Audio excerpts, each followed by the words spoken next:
What is up, party people? Take Walker here, bringing you a special edition of I Love Music. As I record this, Weird Al Yankovic's Mandatory Fun album has been out for a little over a week. It has hit #1 on the charts. This is his first album to hit #1. That is amazing.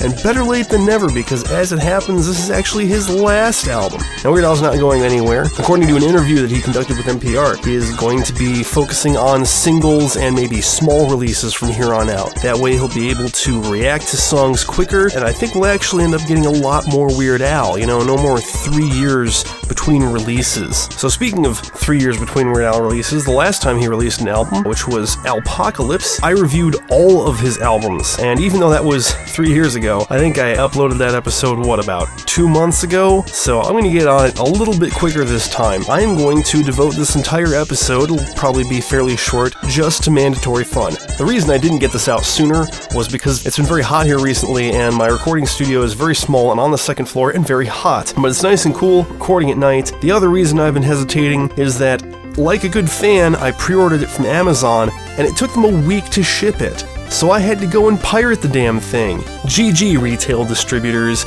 GG. So I'm going to go track by track and walk you through the album, which, by the way, not only is it his first #1 album, it is the first comedy album to hit #1 since 1960. Think about that. We start off with Handy, which is a cover of the Iggy Azalea song Fancy, which I actually had not heard until after this album came out. To be honest, I prefer Al's version. It's a really good song. It teleports me back to 1997 as Milli Vanilli parody the plumbing song, with maybe a little bit of Hardware Store thrown in. This is definitely hilarious, and I particularly appreciate the 99 Problems shoutout. Also, I hadn't mentioned this earlier, but for this album's release, he created 8 music videos off of a 12-track album. 8 music videos. This was one of the first 3, and it's really, really funny.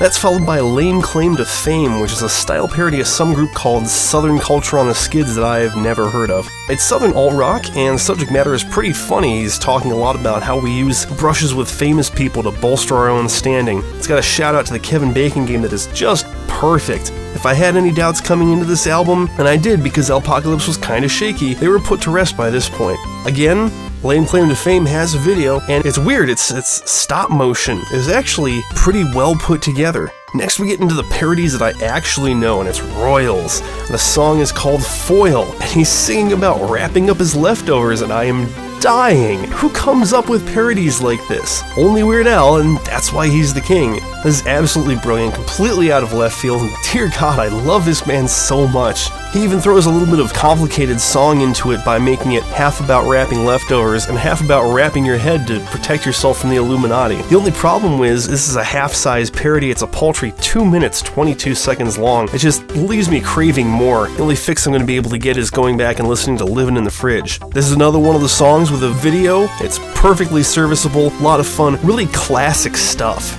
Sports Song is one of those great generic style songs that derives its humor from being a clever pastiche of every song in the genre. In this case, it's college fight songs. Unbelievable. Kind of running out of words here, this is a really funny addition to the album. It's the kind of song that I want to memorize so I can sing it at relevant moments. And again, it's got a music video. I was really surprised by that. That one's a lot of fun, although there's nothing particularly interesting about it. It's just Weird Al doing college sports band. Now it's time for the one everybody's talking about, and that's Word Crimes, the grammar-themed parody of Robin Thicke's contentious hit. Unfortunately, I really hate Blurred Lines for its instrumental, so much that I can never get to the lyrical content to hate that as well. Still, Al's got a good falsetto going on, and this turns out to be amazingly educational. I'm sort of done with being a grammar prescriptivist, but I've been one for long enough that I can appreciate this. And, well, it being Al, he somehow elevates this above its origins, and I don't hate the song. Check that Dig It Prince! I should mention that there's so much going on in this song, you need to see the video to get it all, and I enjoyed it a lot more on a second listen, and oh my god, the very end of that video. You have to see it to believe it. My Own Eyes is a Foo Fighters style parody. How cool is that? Once again, it's spot on, as expected. One of those songs that makes you rack your brain trying to figure out which song it's a parody of because it's just that well done. I think the point of it is exploration of the idea of things you can't unsee. It's sort of just a random list of weird shit. Stronger musically than lyrically, but I'm still laughing.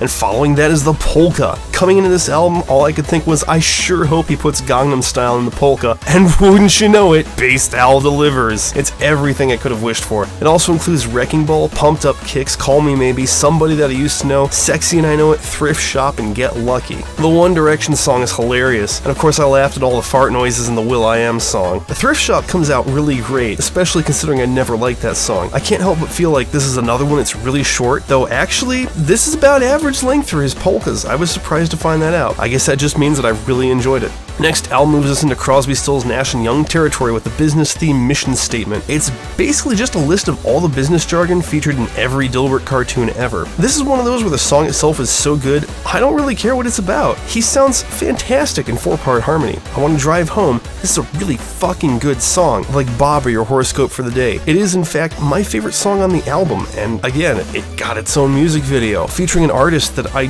don't know the name of, drawing out scenes from the song on a whiteboard.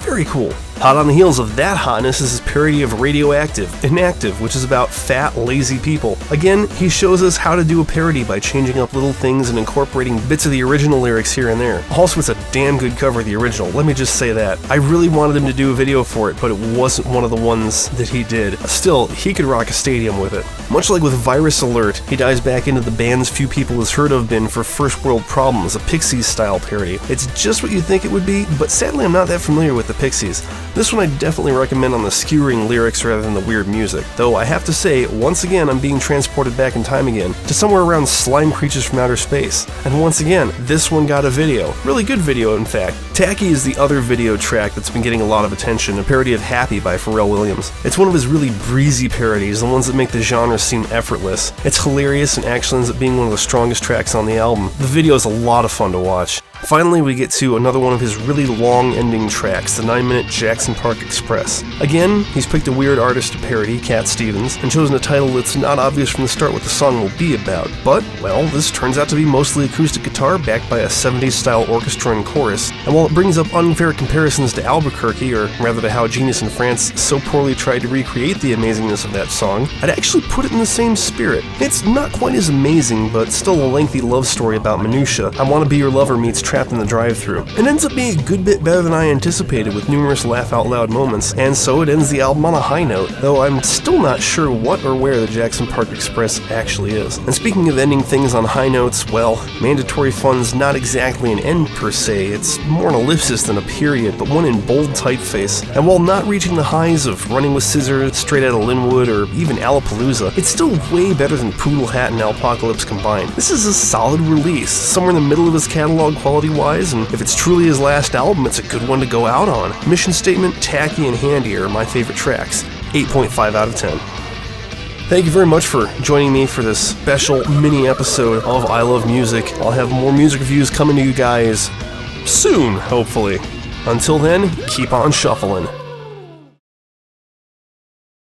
I am going to devote this entire episode, it'll probably be fairly short, just to Mandatory Fun.